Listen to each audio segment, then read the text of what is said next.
gusto de invitar a la doctora Diana Mora. La doctora Diana Mora es pediatra, es gastroenteróloga pediatra de la Universidad del Bosque, es la gastroenteróloga pediatra de la Fundación Hospital de la Misericordia y es nuestra docente pues, en la rotación de gastroenterología pediátrica.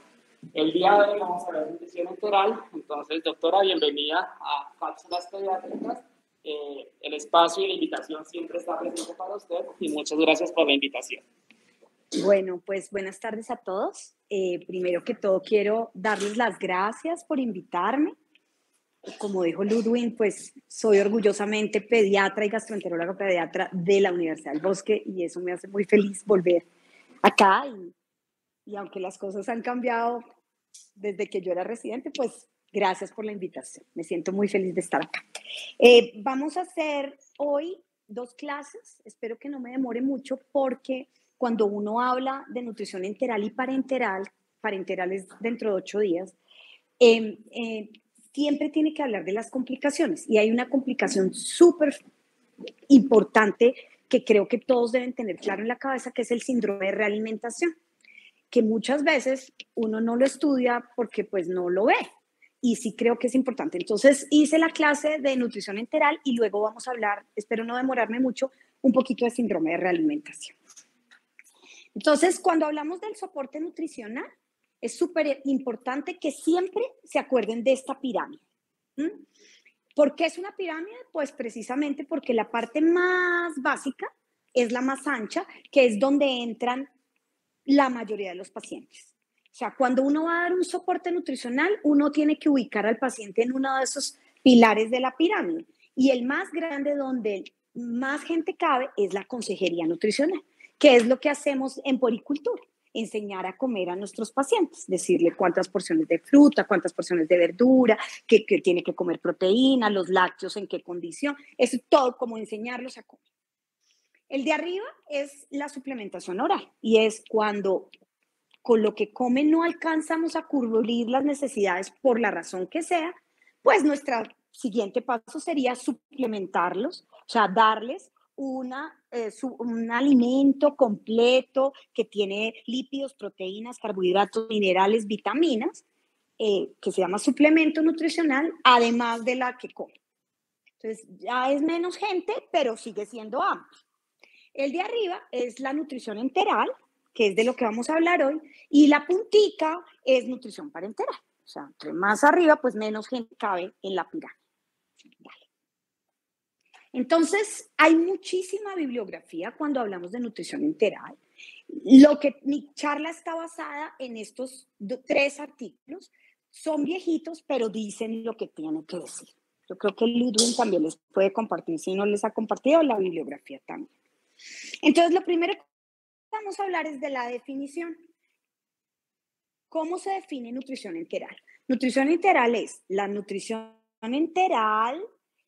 la entrega de nutrientes por medio de un tubo al aparato digestivo más allá del esófago y puede ser al estómago o pospilórico. Esa era la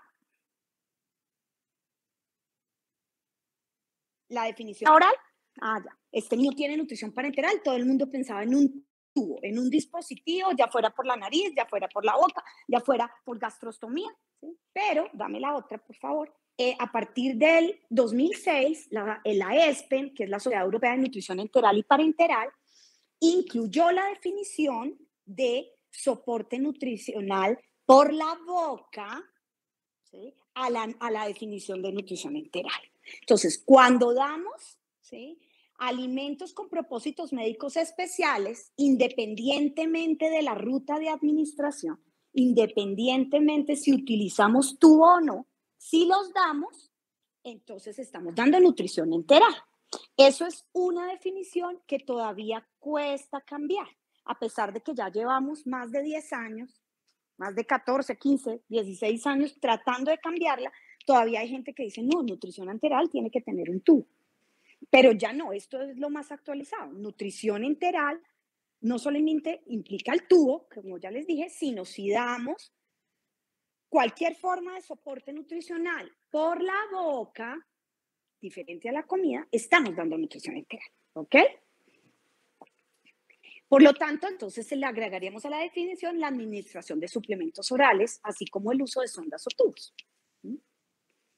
Bueno, entonces, ¿de qué depende hacer esta intervención de soporte nutricional? Muchas cosas, de la edad, de la patología, de la posibilidad si puede comer por la boca o no, de los hábitos de alimentación que tenga el niño, de la capacidad absortiva y de la capacidad digestiva del tracto gastrointestinal de ese paciente y, por supuesto, en un país como el nuestro, también de los costos. Todos esos factores influyen cuando uno decide qué tipo de soporte nutricional va a dar. Estas son las ventajas de dar soporte nutricional enteral. Estimulamos la proliferación y la nutrición local del enterocito. Esto va más enfocado a qué es mejor, si dar enteral o parenteral. ¿Sí? Entonces, estas son las ventajas de dar enteral. Estimula la secreción intestinal, la secreción biliar, la secreción pancreática. Activa el sistema inmunológico, ¿sí? El GAL, el sistema del tejido linfóide asociado al intestino, que es el GAL. Aumenta la producción de inmunoglobulinas secretoras, incrementa la motilidad intestinal y es más simple, más segura y tiene menos complicaciones que la nutrición parenteral. Entonces, en otras palabras, ¿se acuerdan la pirámide? Consejería, pues lo que hacemos todos los días. Pero si ustedes tienen que dar soporte nutricional a un paciente, siempre vamos a tratar de darle vía oral o vía enteral antes de pensar en la parenteral. Siempre. Sea el paciente que sea, siempre primero intenten o analicen si vale la pena ponerle por la boca primero o por un tubo al tracto digestivo. Los objetivos de la enteral, ¿cuáles son? Uno, pues, ¿para qué ponemos un soporte? Pues para mantener el estado nutricional, generalmente es en condiciones de enfermedad. Pero vamos a ver que nosotros podemos dar a un niño que no necesariamente está enfermo, dar un suplemento. El ejemplo es los deportistas. Hay niños que gastan muchas calorías porque son deportistas de alto rendimiento comparado con lo que comen y toca suplementarlos y no están enfermos. Pero digamos que vamos a hablar mucho más de los que están enfermos. Entonces, para mantener el estado nutricional. La segunda, para preservar la función del tracto gastrointestinal, aumentando la motilidad, para disminuir la morbimortalidad y los tiempos de estancia hospitalaria. Para nadie es un secreto que un niño que tenga parenteral, pues obviamente va a tener más riesgo de infección que un niño que tenga enteral. Para mejorar la calidad de vida del paciente y su familia, para hacer que ese enterocito se nutra, se estimule, prolifere y para hacer que ese tracto digestivo en sus secreciones intestinales, biliares, pancreáticas y la producción de inmunoglobulinas pues funcione. En otras palabras, es más fisiológico, porque finalmente el tracto digestivo es el que está hecho pues para alimentarse. Las indicaciones. Entonces, cuando uno piensa a quién le voy a poner nutrición entera, tiene que tener una característica fundamental y es que el tracto gastrointestinal al menos parcialmente esté funcionando. Si no le funciona al menos parcialmente, pues ese niño no podrá recibir nutrición entera. Entonces, él dice ahí, el tracto gastrointestinal debe estar funcionando al menos parcialmente y la ingesta por vía oral no sea lo suficiente para cubrir los requerimientos nutricionales necesarios por una adecuada nutrición. Esa es la segunda característica. Yo no pienso a dar enteral de una. Yo primero miro si con la consejería logro dar, nutrir y soportar a ese niño. ¿Ok? Bueno, las indicaciones. Entonces, ahí tenemos, yo les digo a mis residentes que no pretendo que se las aprendan, pero lo que sí quiero que se aprendan son esos 6 grupos, porque basados en esos 6 grupos podemos sacarlo por lógica. Entonces, vamos a empezar. La primera indicación es que el niño no tenga una adecuada ingesta oral, ¿sí? Que por la boca no alcance. Entonces, vamos a ver los ejemplos. Dámela. De la inadecuada ingesta oral. Todos esos son los ejemplos. Las anoréxicas no tienen una adecuada ingesta oral. Si tiene aversión a la comida, no tiene una adecuada. Si tienen mucositis, disfunción oromotora, obviamente fíjense que puede ser por diferentes causas. Los prematuros, los neurológicos, los que tienen desórdenes neuromusculares, los que tienen malformaciones del tracto digestivo, dificultades en la alimentación o incapacidad para alcanzar del 60 al 80% de los requerimientos por la boca en un periodo de 10 días. Y viene estas dos cosas que es importante que se acuerden, como los mayores de 1 año, antes de 5 días de disminución anticipada, y los menores de 1 año se debe iniciar antes de 3 días de disminución anticipada. ¿Qué es la disminución anticipada? Por ejemplo, ese niño que viene malito, que lo van a operar, no sé, que tiene algo, que es una cirugía programada, pero que no le permite comer, que no está bien, pues uno debería iniciar enteral como previendo que es que va a tener una disminución anticipada. En los menores de 1 año es 3 días y en los mayores es 5 días. Ese es el primer grupo. ¿Que cuál es? Que no, por la boca no alcance. Listo. El segundo, enfermedades primarias. Resulta que hay enfermedades que su tratamiento es la nutrición enteral. ¿Qué R3 me dice qué enfermedad? ¿Qué R3 pasando por gastro me dice qué enfermedad? La enfermedad de Crohn. La enfermedad de Crohn, hay una forma en que se trata con nutrición enteral exclusiva o con nutrición enteral parcial. ¿Sí? Eso es otro grupo de enfermedades, que la enfermedad primaria de por sí, pues sea su tratamiento en la nutrición enteral. ¿Listo? El tercer grupo son todas las alteraciones del metabolismo, como por ejemplo los errores innatos del metabolismo o por ejemplo las enfermedades hepáticas. Ustedes saben que el hígado es nuestro metabolizador. Entonces tenemos que también, si estamos enfermos del hígado, pues con la alimentación también podemos agravar o empeorar el cuadro. Dame el siguiente. El siguiente, pues nuestro clásico desnutridos, los malnutridos, que es el ejemplo, pues todo el mundo dice, no, pues el desnutrido necesita algún tipo de soporte nutricional. Entonces hay como unos ítems, no a todos los desnutridos se les pone enteral. Claro que si pensamos en la nueva definición, de pronto sí, porque la mayoría de los desnutridos los suplementamos por vía oral. Entonces, pérdida de peso del 10% más en mayores de 22 años. Pérdida de peso del 5% en menores de 24 meses. Ganancia inadecuada de peso o de talla por más de 1 mes en menores de 2 años. Fíjense que es muy poquitico. O sea, si uno como pediatra está siguiendo un niño y no gana adecuadamente, podría tener indicación de nutrición enteral. Porque es que a veces es importante revisar esto porque a veces uno cree que el de la nutrición enteral es la anoréxica, que no come y hay que meterle un tubo, o el neurológico, que hay que hacerle una gastrostomía. Esos son los más fáciles, los que nos acordamos todos. Pero de pronto estos detallitos sí nos hacen incluir a más pacientes. Pliegue tricipital, nosotros no lo tomamos, pero si tenemos un equipo multidisciplinario o una nutricionista que nos ayude a medirle el pliegue tricipital, si tiene menor al percentil 5, tiene indicación de nutrición integral. La caída de la velocidad de crecimiento en un año, en menor de 0.3 desviaciones estándar, tiene indicación de nutrición integral. Y la desaceleración en el aumento de talla mayor a 2 centímetros por año comparado con el año previo en un periodo como la adolescencia, donde empieza el crecimiento rápido, tiene indicación de nutrición integral. Entonces, fíjense que es más allá del niño neurológico o más allá del prematuro que sabemos que tenemos que ponerle sondas. El otro grupo son los desórdenes en la digestión y en la absorción. Entonces, cuando parcialmente no está funcionando bien, porque tiene algún problema, ¿como qué? Como una insuficiencia pancreática, como un síndrome de malabsorción, como un celíaco o como un síndrome de intestino corto. El último es cuando los requerimientos nutricionales estén aumentados.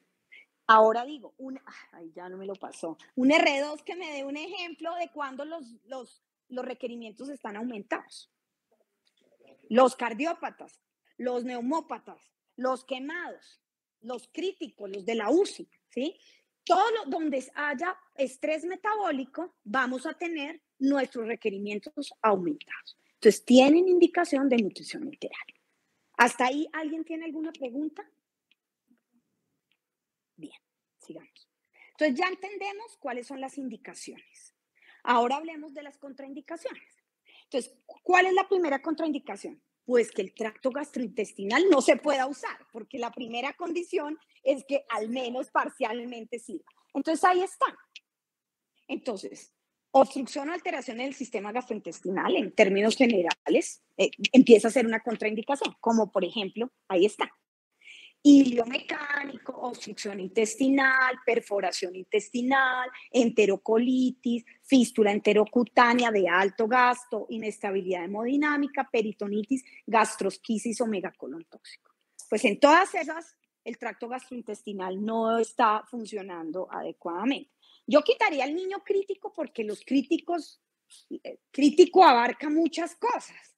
Los críticos podemos ponerle nutrición enteral. Podría ser una contraindicación más bien relativa, como estas. Entonces, ¿a qué hace referencia una contraindicación relativa? Que tenemos que hacer el balance entre qué le beneficia más, riesgo-beneficio, ponérsela o no. Entonces, vemos el estado del paciente, la condición nutricional, el tiempo de requerimiento del soporte, la posibilidad de otros accesos. Y estos son los ejemplos grandes de contraindicaciones relativas. La pseudoobstrucción intestinal. ¿Por qué es relativa? Porque aunque suena que pues pseudo está obstruido, pues resulta que muchas veces el tratamiento de la pseudoobstrucción es la nutrición integral. El vómito incoercible, pues si vomita y vomita y vomita y vomita, ¿cómo le voy a poner? Pero si le pasamos una sonda avanzada y le dejamos la punta de la sondita en el yeyuno, de pronto deja de vomitar. Por eso es relativa.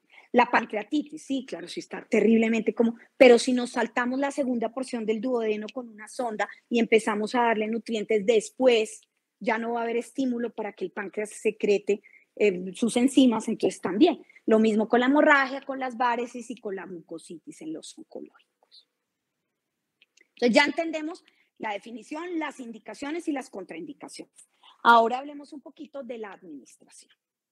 Entonces, hay dos cosas importantes cuando hablamos de administración. Uno es la forma de entrega. ¿A dónde uno va a entregar? Sea por la boca o por un tubo. ¿Al estómago? O la otra entrega es postpilórica, o sea, más allá del píloro. Uno no entrega el duodeno.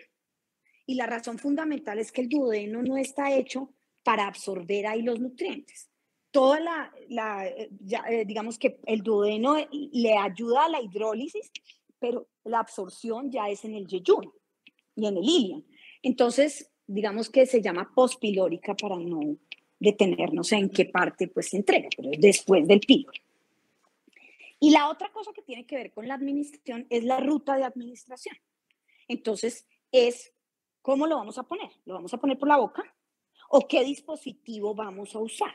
¿Vamos a utilizar una sonda o vamos a hacer una ostomía? Y la decisión de si es una sonda o una ostomía va a depender de el tiempo que vayamos a necesitar.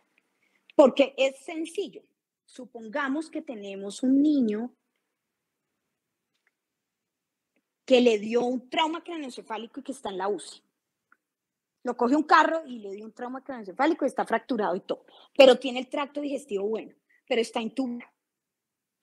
Muy seguramente ese niño decidimos ponerle nutrición enteral, todavía parenteral, así está en la UCI, todo parenteral, es el niño de 9 años, ¿no? Como les digo, la primera opción es el tracto digestivo. Seguramente ese niño va a necesitar mucho menos tiempo nutrición enteral que el neurológico que tiene una enfermedad mitocondrial, que sabemos que va cada día más para atrás y más para atrás. Seguramente ese niño va a necesitar una prolongación más del tiempo de nutrición enteral. Entonces, las ventajas de la entrega. Cuando es gástrico, es más fisiológica porque finalmente utilizamos el estómago, que es nuestro reservorio. Lo estamos utilizando para lo que se lo inventaron. 2, le pones ahí, sí. Es el reservorio natural. 3, ¿no? Perdón.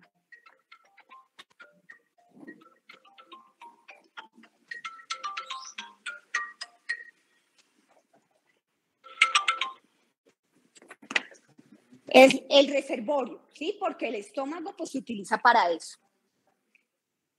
Dale el otro. Tiene un efecto antimicrobiano por el pH gástrico, ¿sí? El pH ácido, dale. Y el píloro, lo que hace el píloro es liberar gradualmente. Nosotros comemos en bolos, comemos en 20 minutos. Lo que hace el estómago es hacer su digestión, pero el píloro, la función es pasar así como en una infusión continua al intestino. Entonces, si lo hacemos gástrico, vamos a aprovechar todas estas bondades. O sea, va a ser más fisiológico, ¿vale? Y pues es el más fácil acceso. Poner una sonda de estómago no necesita ninguna ciencia, todos podemos. Y en el postpilórico, la ventaja grande es que como entregamos tan lejos, allá en el yeyuno, pues va a tener menos riesgo de broncoaspiración. Si, por ejemplo, tenemos alteración en el vaciamiento gástrico y no lo saltamos, pues le vamos a solucionar el problema al niño. Y como les había dicho, la pancreatitis, pues uno puede alimentar si se salta esa segunda porción del duodeno. Las bases para determinar esta ruta, entonces, son, como les dije, cuánto va a durar la terapia, el riesgo que tiene el niño de aspiración, porque obviamente uno va a tener más riesgo si lo entrega en el estómago a que si lo entrega en el intestino, y la tolerancia del paciente. Entonces, siempre que uno lee cualquier parte de nutrición enteral, siempre hay un algoritmo así.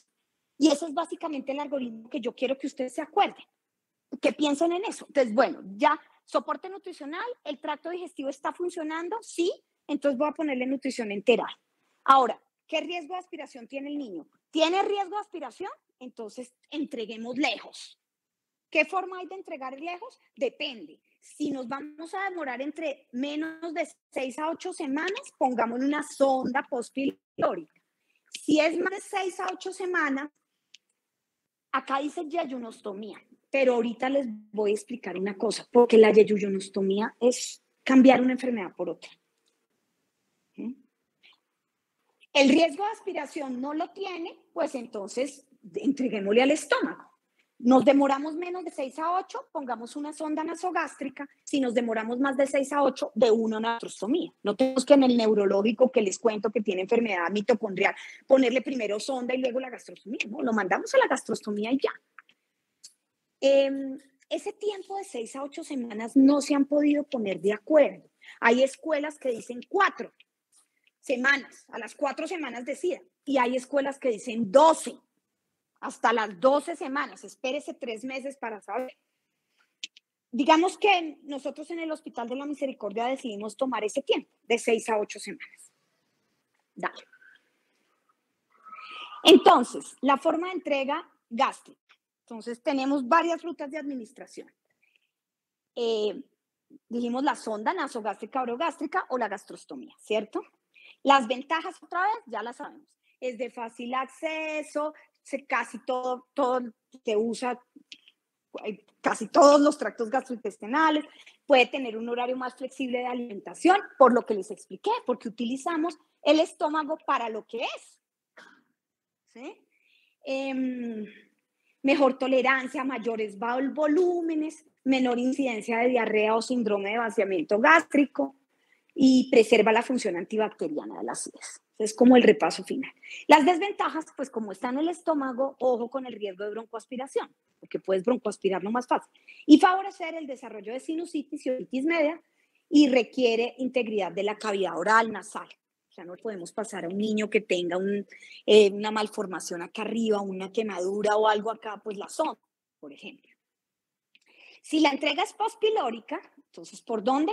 Por una sonda nasoduodenal o una nasoyeyunal o una transgastroyeyunal, que ahora se las muestro, o una yeyunostomía.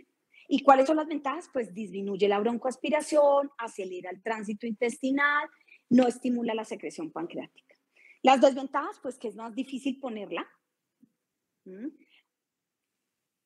Como les dije, el píloro es el que pasa como en infusión continua, ¿no? Entonces, si vamos a entregar al yeyuno, ya no le podemos mandar el bólao, sino pues debería ser siempre en infusión continua, porque le estamos entregando ya al yeyuno, ya nos hemos saltado la mitad de la digestión.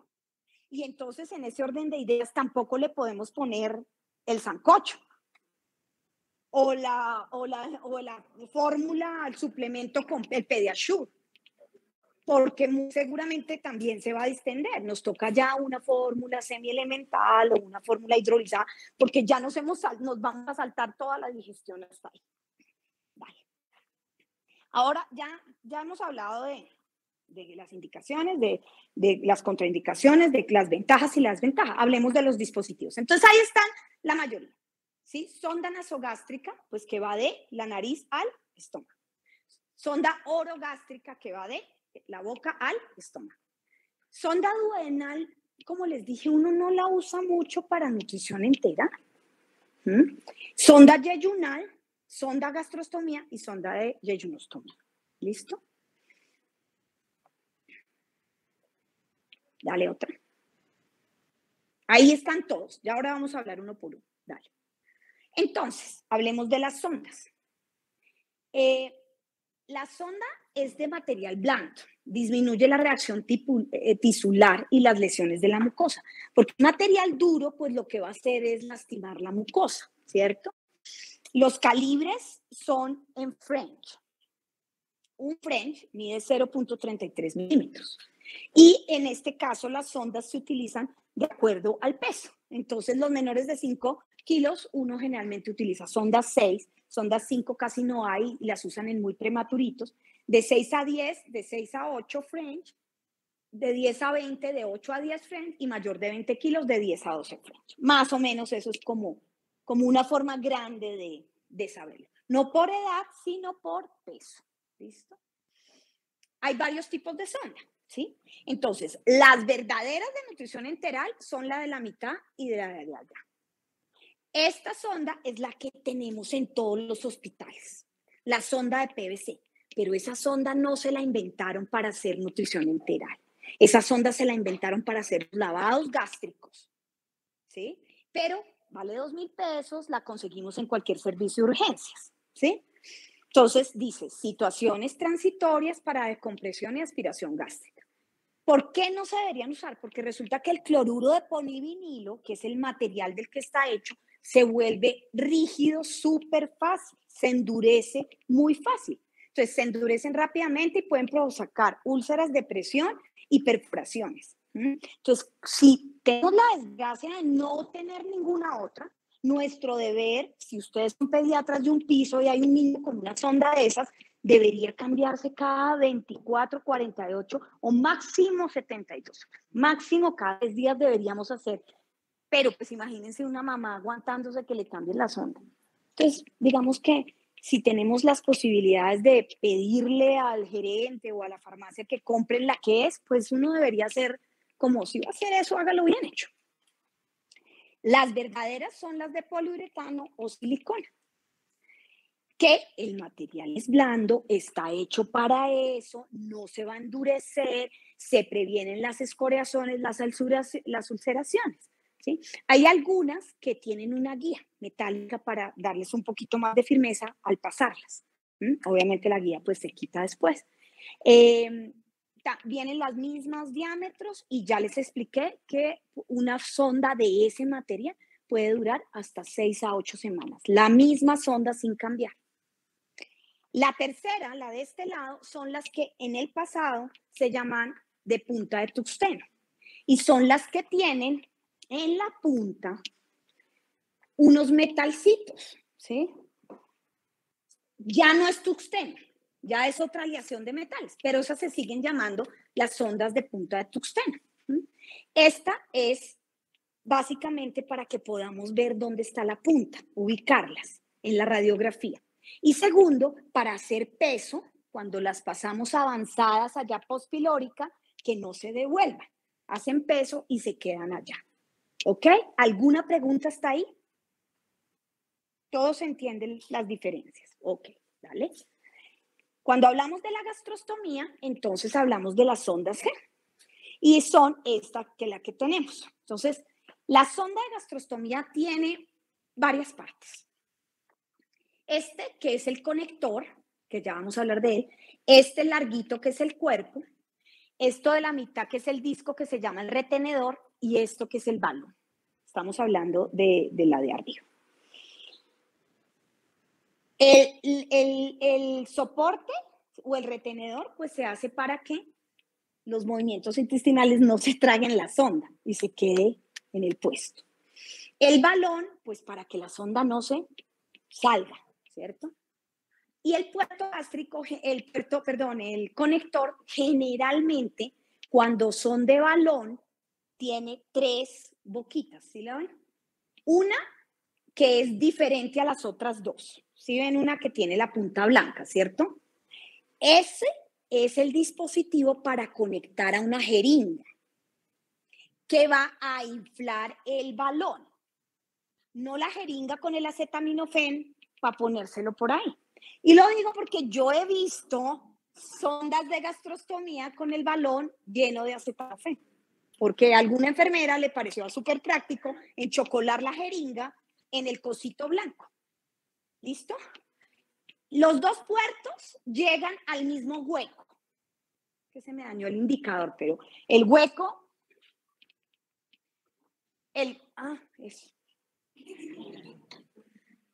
eso, súbele exactamente a donde lo pusiste, más ahí.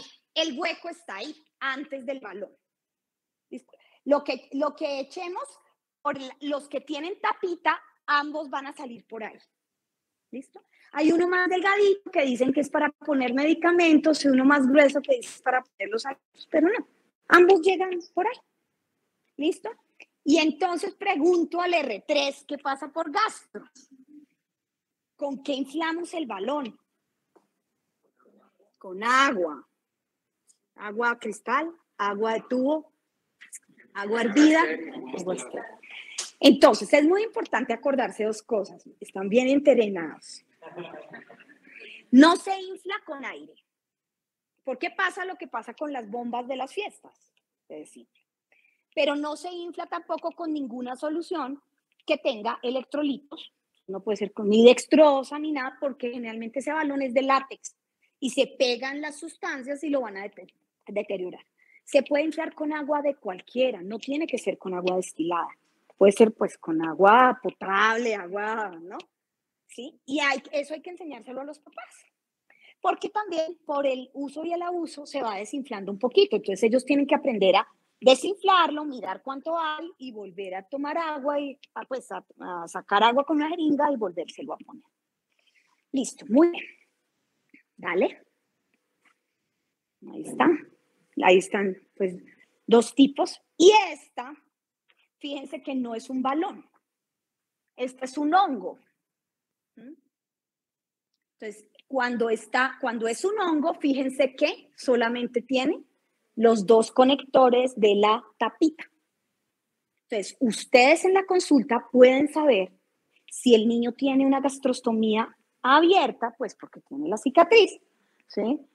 Pero si es así, solamente le ven, porque claro, ustedes aquí está dentro del niño, esto no lo ven, ustedes solamente le ven esto, ustedes saben que esa sonda se puso por endoscopia, ¿sí? Que son las que tienen el honguito. Estas de balón se pueden quitar y poner en el consultorio. Esta de hongo, pues toca mandarla a quitar por endoscopia. Así como se expuso por endoscopia, pues toca mandarla a quitar por endoscopia. Dale. El otro dispositivo es el botón de Mickey. Entonces, es de los mismos materiales, funciona de la misma manera, tiene la tapita, tiene el dispositivo para conectar la jeringa y tiene el balón. Viene con las mangueras. La manguera, ese dispositivo, se conecta en donde se le quita la tapita. Se alimenta al niño y luego se zafa y se tapa. Y ya queda, esto es de quitar y poner. Pues una ventaja para la manipulación del niño, claro, pero lo que pasa es que este vale 5 veces lo que vale la sonda. Pero obviamente el niño se puede acostar boca abajo, puede ir a la piscina, no tiene la manguera todo el tiempo. Los niños que tienen movimientos estereotipados que empiezan a veces a quitárselo, pues hay que cambiárselos a botón. Dale. Ahí están los ejemplos de botón. En los botones también tenemos cada vez menos, ¿cierto? Ya casi no se usan estos, ¿cierto? Los que son de sombrilla. Fíjense que no es un hongo, no es un balón, sino es una sombrillita. Entonces, esto es con un, hagan de cuenta como un martillito de reflejos y uno lo introduce y hace mecanismo de sombrilla. Pero este casi ya no se usa. ¿Listo? Ahí tenemos los botones, cómo están, cómo se ve por fuera y cómo se ve por endoscopia. Y pues la ostomía y la gastrostomía. Dale. Esta es la última que tal vez esto lo hago más es como por cultura médica, porque a veces uno no sabe que eso existe. Y son las sondas gastroentéricas. Entonces, fíjense que hasta acá, pon el cursor acá, es igual, de ahí para arriba es igualita a una sonda de gastrostomía. La diferencia es que tiene una sonda más larga, que tiene una punta con peso, y entonces es para a través del agujero de la ostomía gástrica, se pasa y queda avanzada. Esto es lo que viene reemplazando de alguna manera la yeyunostomía, porque la yeyunostomía está en el yeyuno que ya es más móvil, mientras que el estómago le da alguna firmeza. Entonces las yeyunostomías se desplazan, corren, se filtra, se quema el niño. La gastrostomía es fija. ¿Sí? Y los puertos son, dice, el del balón, que ya lo reconocen porque dice balón y porque no tiene tapita, sino tiene el coso para conectar. Y dice uno gastric, o sea, si agrega algo por ahí, va a salir al estómago, o yeyunal, si agrega algo por ahí, va a salir al yeyuno. ¿Ok? Listo. ¿Preguntas hasta los dispositivos? Entendido. Un aviso parroquial aquí de nuestra residente de cirugía que la invité, la que está rotando conmigo en este mes, y es que las extensiones se pueden pedir, o sea que uno no tiene que pedir interconsulta cirugía pediátrica se pueden pedir y porque se pueden desgastar, entonces uno puede pedir, como un insumo se pide y para que la mamá lo cambie. ¿Cuánto es la vida media de una sonda? Eso depende mucho del material y del uso, de la casa comercial que usemos y del uso, porque hay mamás que les da como asco y entonces lavan con agua caliente esas extensiones y eso deteriora mucho más, ¿sí? También depende si le pasan comida, o sea, licuado, o si le pasan medicamentos, o si le pasan solamente la fórmula. Eso también, o sea, digamos que estas sondas están hechas es para que les pase uno la fórmula, o la fórmula infantil, las leches, o un suplemento. Pero pues el licuado con pollito y verduras y todo eso no, o el medicamento trituradito, no está hecho para eso. Entonces, si hacemos un uso inadecuado, seguramente se van a necesitar cambiar más rápido. Bueno, entonces, ¿ya vamos a empezar a grabar o Dios? Bueno, gracias. Entonces, entonces, 3, 2, 1. Técnicas de inserción. Entonces, hay muchas formas de insertar una sonda.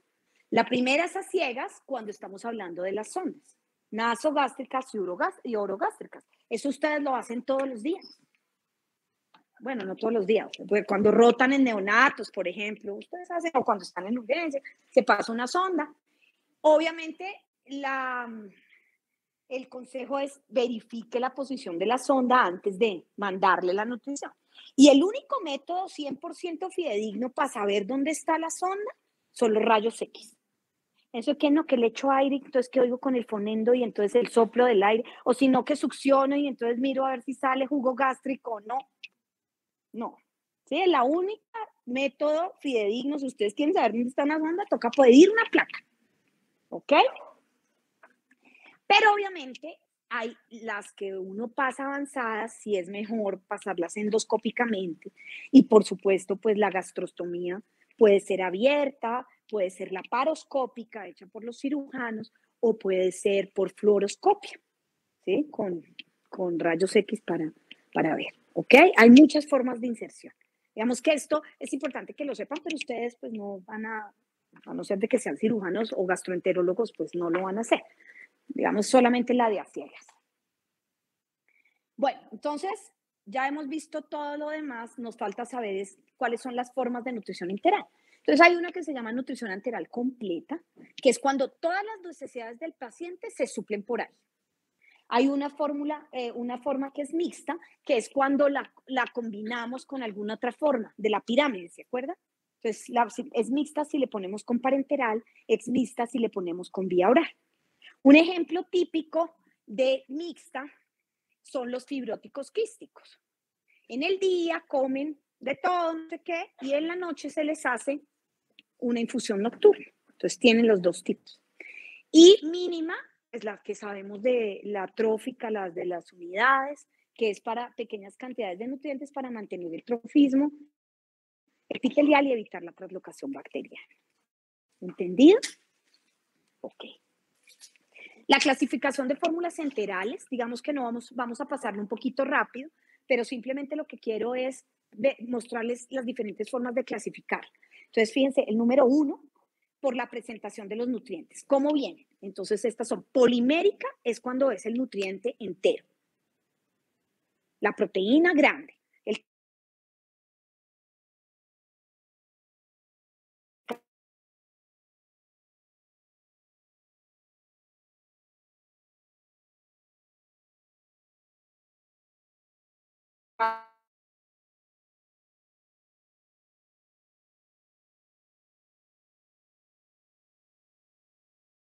carbohidrato grande.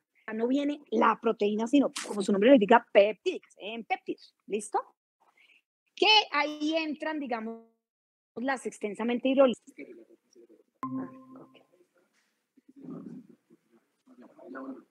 La semielemental, que es cuando tiene la proteína extensamente hidrolizada. La segunda característica es que los lípidos tengan triglicéridos de cadena media. Y la tercera es que el carbohidrato sea en forma de maltodextrinas, para que una fórmula sea semielemental. ¿Listo?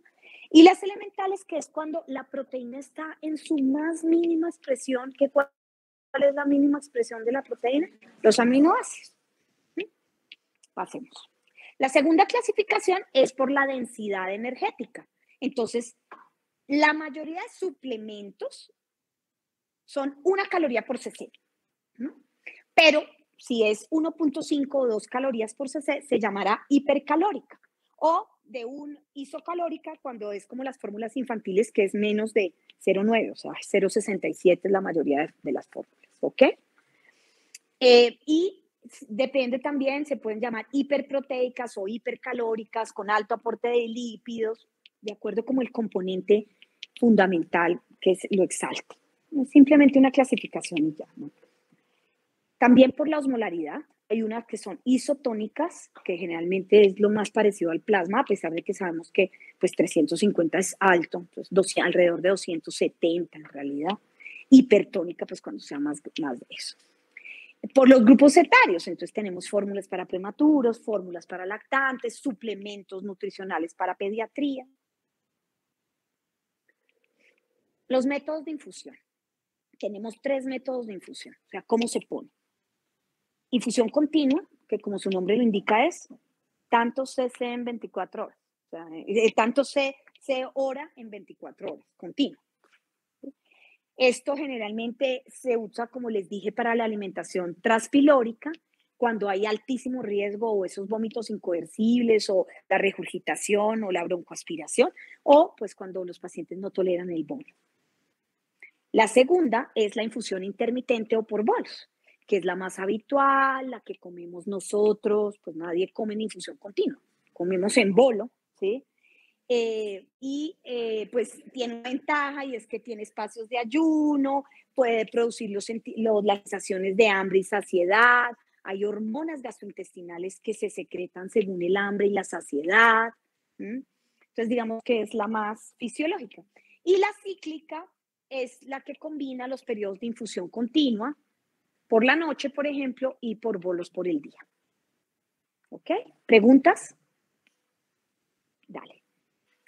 En la administración lo podemos hacer por bomba, por goteo gravitatorio o gabaje, el conocido gabaje de las unidades de neonatos, o con la jeringa. Hay sistemas de administración cerrados, que es el que viene ya la bolsita empacada o el tarrito listo para conectar, o hay sistemas abiertos, que son la bolsa que se destapa y se agrega ahí. ¿Listo?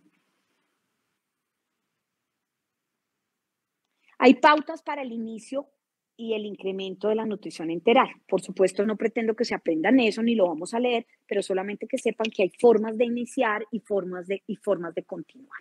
que eso no es tan aleatorio. Las bombas de infusión hay peristáltica, volumétrica y de jeringa. Yo creo que ustedes las han conocido a todas y pues realmente es para cuando necesitamos una infusión continua. A veces hacemos la infusión, cuando pasan de infusión continua y queremos a bolos, no le mandamos el bolo de una vez con la jeringa, sino le ponemos pasar en 2 horas, no continua, sino entonces ya pasar en 2 horas y descansar 1. Y luego pasar en 1 hora y descansar 2. Y ya luego póngaselo a gabaje y después con jeringa, porque con jeringa es relativamente pues más rápido. Ojo con la administración de medicamentos. Siempre cuando uno lee nutrición enteral hay un parrafito de ojo con los medicamentos, porque pues la idea es no triturar el medicamento, sino que si se utiliza sean en forma líquida, lo que les explicaba, las paredes, se pega ese medicamento en las paredes y puede deteriorarlo, que si es en infusión continua, ¿cómo hacemos para ponerle por la jeringa? Entonces toca parar la infusión, lavar y administrar el medicamento. La monitorización es muy importante, hay que valorar el estado general del paciente, la función y la integridad del sistema digestivo, entonces ver todo lo que encierra la palabra tolerancia. Tolerancia no es que no vomite, generalmente uno en la evolución pone tolera la vía oral, pero eso, tolerancia va más allá de que no vomite, es listo, no vomita, pero ¿qué saco yo con meterle 100 cc si va a tener una diarrea de 1000 cc? Eso también no está tolerándolo. O tolerancia también es distensión. Sí, tolerancia va mucho más allá que vomite o no. Obviamente, pues revisar regularmente el estado nutricional, hay que hacer los cálculos de la ingesta, de los macronutrientes, de los micronutrientes, ver cómo es la tolerancia a la fórmula, cuál es la vía de administración mejor, siempre como estar viendo cuál es la forma que más le conviene al paciente y a la familia. Las complicaciones. Entonces, como les digo, la primera está el síndrome de realimentación. No vamos a hablar de eso ahorita, ya ahorita vamos a tener una clase de eso. También puede haber la contaminación por la manipulación. Infecciones, cuando tenemos sondas, puede dar sinusitis en los niños que tienen ya senos paranasales. Puede haber lesiones de la nariz, ¿sí? Necrosis. Dependiendo también, esos licuados y esto pues terminan con deficiencia de micronutrientes, ¿sí? Porque además la mamá compra el mejor lomo, la mejor verdura y hace el super licuado, pero la sonda se tapa, entonces lo cuelan y le terminan pasando un agua ahí. Entonces, pues, de verdad, la única ventaja que tendría este tipo de preparaciones es el costo. Y como les digo, estamos en un país donde eso termina siendo importante, pero pues digamos que si uno se mete o se compromete con un paciente a darle soporte nutricional enteral, es no solamente la sonda, sino también lo que va por ahí. Las infecciones en las estomías, las quemaduras de la piel, las filtraciones, los escapes, los granulomas a cuerpos extraños. Ahí está como, en términos generales, las complicaciones grandes. Vale. Como les digo, el seguimiento es súper importante. Hay esquemas donde dice, pues, cómo hacer, valórelo, mírele la función, péselo, tállelo, hágale el cálculo, mire si tolera, hágale paraclínicos, determine si va a haber presentación de complicaciones y luego hacer el destete. La última es la más importante y yo no he quitado esa porque generalmente cuando ya vamos aquí ya todo el mundo está como cansado, como, ay, sí, el seguimiento. Fono. Fono es muy importante, no se les olvide, porque esos niños, los que no comen por la boca, se hacen un retroceso en sus habilidades y eso termina siendo un problema. Yo he tenido, ya soy viejita, entonces ya he tenido muchos pacientes que la gastrostomía porque no quieren masticar. Y no, doctora, no me la vaya a quitar. No, yo quiero comer por ahí porque no mastica. O sea, puede llegar, y uno a veces se le pasa eso. Se ocupa en nutrirlo y en que se mejore el tema y todo, o que no le dé la neumonía aspirativa o lo que sea. Y resulta que luego el chino no va a comer, está completamente desintegrado. Entonces, mi mensaje es lo mismo. Si ustedes tienen un niño que tiene gastrostomía, fono al lado.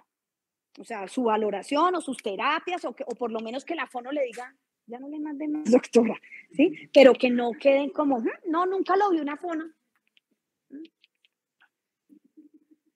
Bueno, las precauciones, obviamente, pues todo tiene una asepsia, una antisepsia, las bolsas pues hay protocolos y hay, digamos, hay que saber lavarlas, no pueden estar colgadas durante 24 horas, todo tiene como unas guías y unos protocolos. Esto es de la ASPE, que es la Asociación de Nutrición Enteral y Parenteral, donde dice como la práctica segura en la nutrición enteral en los niños, que es la sigla pues READY, donde básicamente pues uno, la fórmula correcta en el paciente correcto, la vía correcta, ¿sí? La forma de alimentación correcta, ¿sí? En el tiempo correcto y pues con las medidas de bioseguridad adecuadas. Digamos. ¿Preguntas? Bueno, listo, muy bien. Espero que haya sido, como les dije, para toda la vida. Muy bien.